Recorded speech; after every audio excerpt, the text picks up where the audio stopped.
Otto has come to visit the grave that his body lies within. He has come to say goodbye to his old life. A life wasted on villainy and failed schemes. A life whose sole victory was cheating death by switching places with his greatest enemy. Farewell, Otto Octavius. From now on, his name is Peter Parker. And from now on, he is Spider-Man. Suddenly, Otto gets an update on his Bluetooth from a police radio frequency. There are officers down at Empire State University. They are currently under heavy fire at the Science Building on 11th and Greenwich. The police officer continues to explain that the armored super cops that were deployed are useless. Speed Demon, Shocker, the new Beetle, the Living Brain, Overdrive, and Boomerang, the new self-proclaimed Sinister Six. Their plan, which was going exceedingly well at this point, is to secure the barometric oscillator from within one of the labs. Sirens blare all around the group as police officers take turn diving for cover and firing from their pistols with little advancement on their part. The Living Brain had recently returned from within the lab with their prize, and Overdrive, their getaway car, had just arrived. Overdrive manned the big wheel, which is certainly a lot less ridiculous in person. When Overdrive arrived, he ran over each of the super cops before producing a large mechanical claw from the rim of the wheel and proceeded to grab at the oscillator like some kind of cheap game. The Sinister Six are victorious, Boomerang states, and this will be their first of many victories that the all-new Sinister Six will claim. Boomerang is interrupted by a voice in the distance claiming that the notion is ridiculous.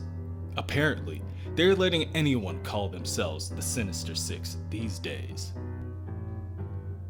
Spider-Man swings in and checks his surroundings to see who would have the gall to call themselves that. Overdrive? Pathetic. Boomerang and Shocker? Laughable.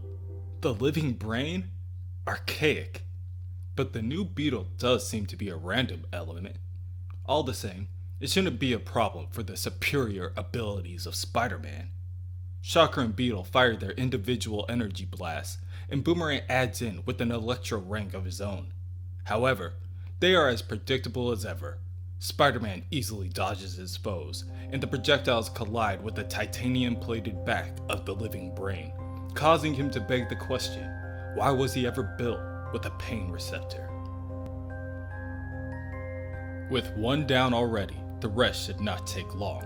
His spider sense alerts him on an incoming James Sanders, the Speed Demon. This could actually pose a problem for Otto. Before he's able to finish a thought, the Speed Demon has already approached him. He's faster than Spider-Man in every way. The demon grabs Spider-Man by the throat and slams him to the pavement. He then proceeds to send a flurry of punches at Spider-Man, hundreds of blows in a fraction of a second, more times than Otto has ever been hit in his entire life. Spider-Man declares that he has had enough and zips a web line at a nearby building in order to make his escape. He can't believe Parker put up with this kind of abuse. The man must have been insane.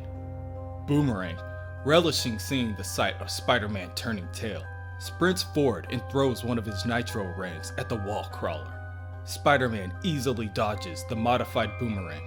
With his abilities, he finds that most threats are easily avoided. However, it is still not worth risking his life. The Boomerang turns back and Spider-Man dodges it once again, but this time, the projectile continues launching in its downward curve directly at a police officer.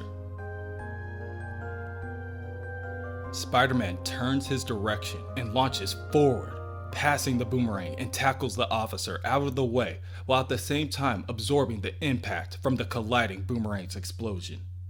That blast noticeably hurts him, and, try as he might, Spider-Man struggles to get back up on his feet.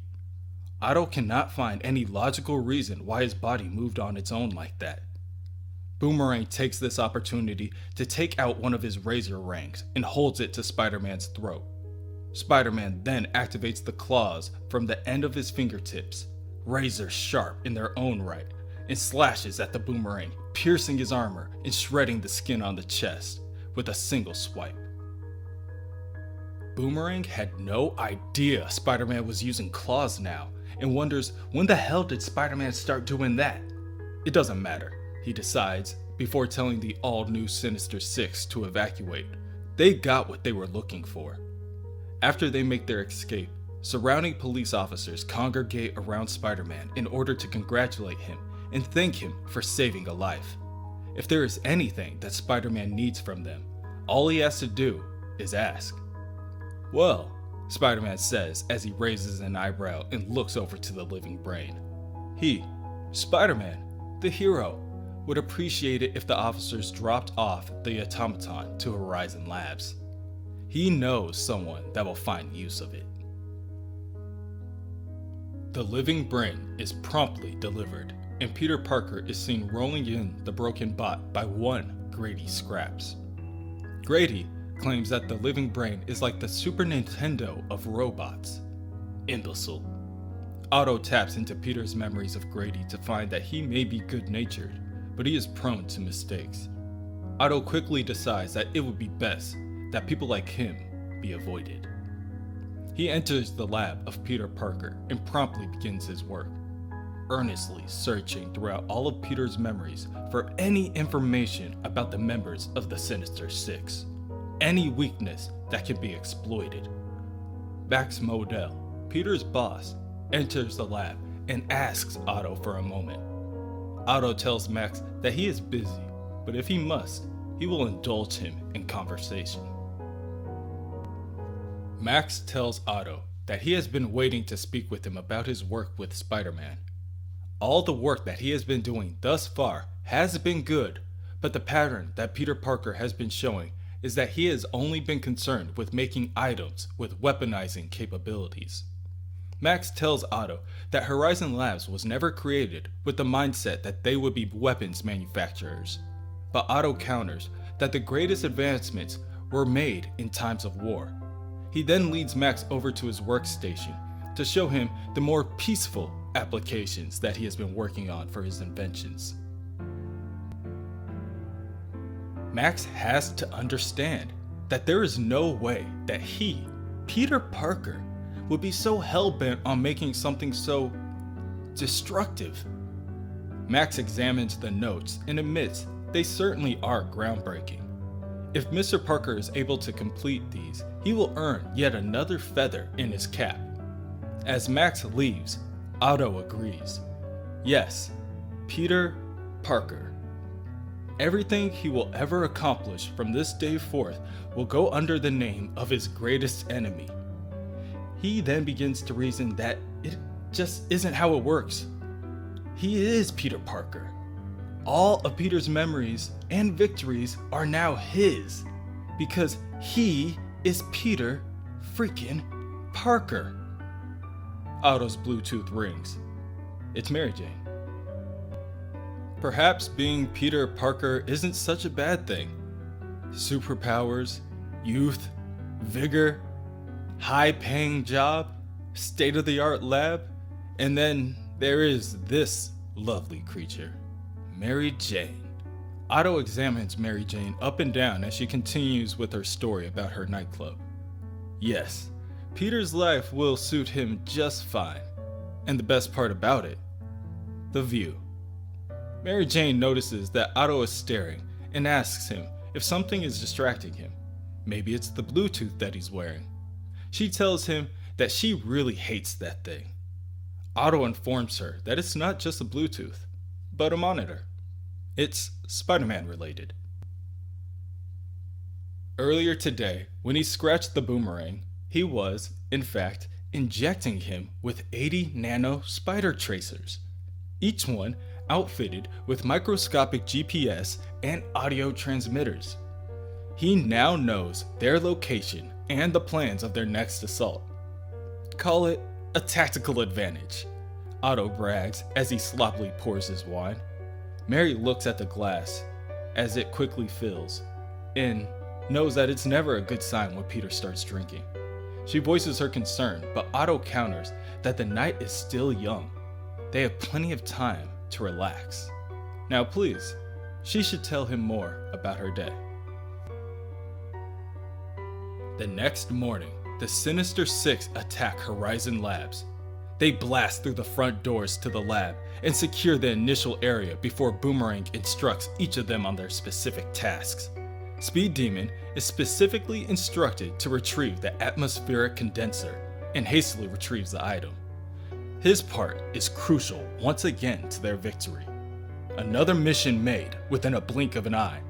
As the Six prepare to make their leave, they notice that they are surrounded by webs. Impossible! Boomerang spouts.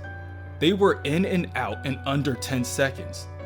That may be true, Spider-Man mocks, but he was able to set up a street-wide blockade in 9. It must be his proportionate speed of a spider, he scoffs, annoying his enemies and irking on Speed Demon. As Speed Demon races forward, Spider-Man clicks a button on his chest and activates Plan Omega 3. The traction on the floor under Speed Demon is all but erased, causing the demon to lose his footing and fall to the ground. Spider-Man produced this countermeasure the night before. Spider-Man then shoots out a web, clotheslining Speed Demon, causing severe damage and nearly decapitating him. Next is Countermeasure Epsilon 5. The streetlights in front of Horizon Labs glow a bright crimson, and the Sinister Six all stand in awe as they watch the ongoing event. Spider-Man states that this will be Horizon Labs' latest invention, the quick, cheap, and easy to install power dampening field. Shocker's gauntlets begin to short circuit. The Beetle tries to fly away, but her suit fails and she falls to the floor. Spider-Man turns off Omega 3 as he lands and grabs the Beetle with the web line and swings her counterclockwise from 11 to 12 and collides her with the big wheel. Their individual armor proves to be nothing more than dead weight under the light of the power dampener. This can also be said for the gyroscopic stabilizers within the big wheel. The collision of the Beetle causes the massive wheel to lose its balance and topple over on an unsuspecting Shocker, with a large thud that can be heard from throughout the campus. "That was perfect, Spidey," Nora Winters, Daily Bugle employee shouts. She holds up her camera and tells Spider-Man that this is going on the front page. Good thing Spider-Man called them 2.5 hours ago, informing them on the future events. Spider-Man let them know that this new so-called Sinister Six was going to attack Horizon Labs, and that everyone is invited to have a ringside seat to witness their complete and utter defeat at his hand. The barometric oscillator and the atmospheric condenser. It was almost too obvious to Spider-Man that they were planning to create a weather machine. What did the Boomerang expect to do? Blackmail the city with a tornado? Their plan was uninspired from the start, tripe, and unworthy of the Sinister Six. Spider-Man jumps forward and grabs Boomerang by the throat before sending him to the ground, striking him again and again. Boomerang begins to spit out blood and cough for air. Spider-Man's claws emerge once again and he slashes down at his opponent. Boomerang pleads for mercy, telling Spider-Man that he won, and Spider-Man agrees. He's winning. He's winning. This time, he gets to win. He gets to beat the Sinister Six, and everyone's going to see it. And they will get the message that this is what happens when they cross this Spider-Man. "No!" a voice shouts from within Otto's head, and his hand is stilled. The sound from the surrounding area fades back into Otto's perception, him realizing he just lost himself for a moment. A nearby officer congratulates Spider-Man, telling him that they can handle it from there. Spider-Man complies, standing up and backing away from the Boomerang's broken body. That was odd, Otto thinks to himself. He had every intention of ending the man's life, but his hand was stayed. Why? Within the depths of Otto's mind, a specter of a thought emerges. It claims, that it is Peter Parker, and one day he will get his body back.